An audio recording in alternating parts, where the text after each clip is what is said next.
सर्वेभ्यः शुभप्रभातम्।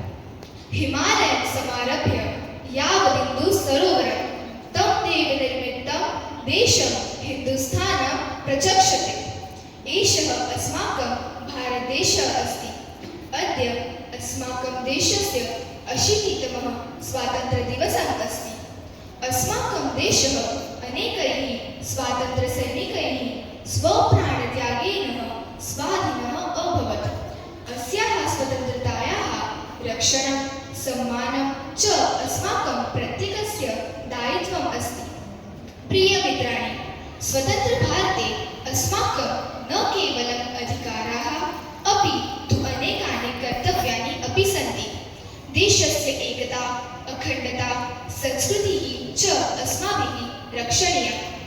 पर्यावरणस्य संरक्षणं, स्वच्छतायाः पालनं, सार्वजनिकसम्पत्तेः रक्षणं च अस्माकं दायित्वम् अस्ति।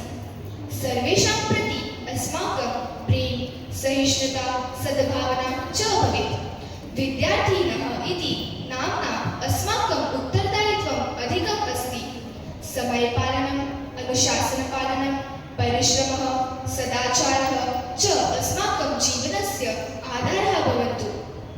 वयं विज्ञानं, ज्ञानं, संस्कारांश अर्जयित्वा च राष्ट्रस्य प्रगतौ योगदानं दास्याम्यः।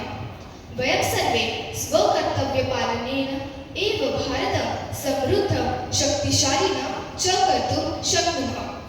तदा एव वयं यथार्थतया भारतीयाः इति वक्तुं शक्नुमः। अतः एव उच्यते